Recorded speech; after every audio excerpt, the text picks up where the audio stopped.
Good morning. Good morning. And thanks for your time this morning. An artist yourself as well. Yes. Okay, so tell us about, Sami, what we're going to see. This exhibition running from today till the 18th of April. Now, when we say a view of South African artists, are the artists all black South African artists, or are they people who've painted a view or what was happening with black South Africans at the time? They're all artists.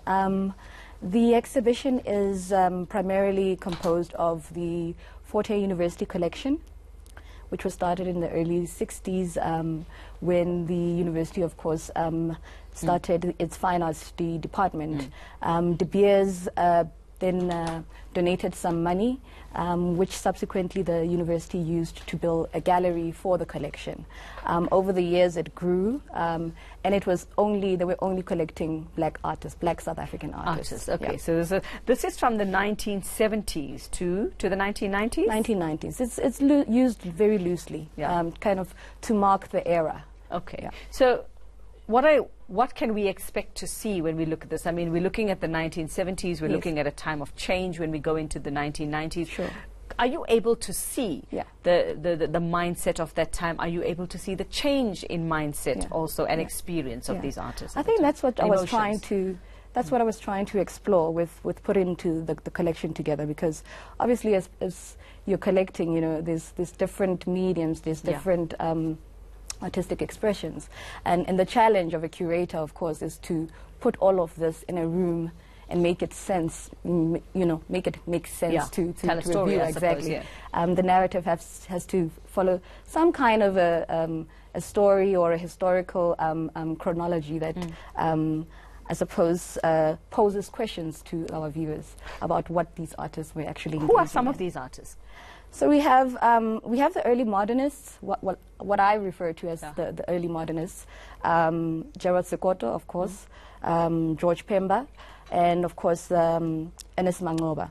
And those are kind of three critical figures that stand in the exhibition as the forefathers, so to speak, of black modernities.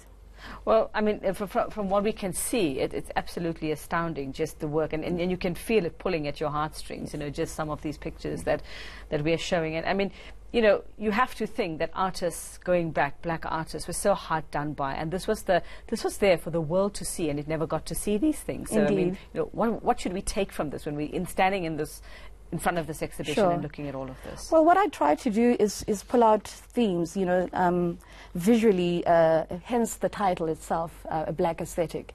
I was really trying to probe at this question of whether or not the conditions, the surroundings, the environment that artists live. Of course, I think artists already reflect what's happening around them. But I was probing a little bit deeper and asking this question of the black experience and whether that is very particular in how I think black artists express themselves. And that, I mean, very interesting. Did you deliberately choose that time, 1970s to, like you say, loosely the 1990s, because there was so much going on at that time? But not necessarily. It was more the collection informed me. So I looked at the dates of the artworks, and that was when, you know, I was seeing, you know, most of them were coming from that era. Well, I suppose you have all the young artists asking, okay, well, what about us? We have a story to tell as well. So are you going to, at some point, maybe when this is over, feature the, you know, a wider range, not in this particular exhibition, sure, to show those. No, I mean, I think this is for the young people, young artists. It's to inspire them and also to remind them that there is a whole generation of artists, of black artists, that were practicing before them. And in fact, they paved the way for them by creating, I think, a space where they can express themselves. Because we tend to look at art and we tend to look at outside, the Michelangelos, Van Goghs and all of this. We don't realize what jewels we had in our midst, although it came from pain. Let's put it that way. So let's just make it clear, you cannot buy any of these artworks if you go to the exhibition. It's just there to look and not touch. Yes, they are from a collection. They belong to the university. I've also used a few pieces from the Johannesburg Art Gallery and a few from our own corporate art collection, because I felt those were key images that completed the story in a sense. They were critical to how the narrative was going to be told. And so I selected a few from those two other collections. Well, it's great. Well, you certainly, do want to tug at the heartstrings, like I say, and you certainly want to get people to come and start a conversation, because the exhibition is free. Yes. So you don't have to pay anything. Yes. So what are you hoping, finally, what are you hoping people are going to take away from this exhibition? I mean, you're not making a profit out of this. No. Nobody gets anything out of it. But the people who come to see it, what do you want them to leave saying? I think I want them to experience, first of all, that we do have a creative impulse in South Africa, and there's historical evidence of that.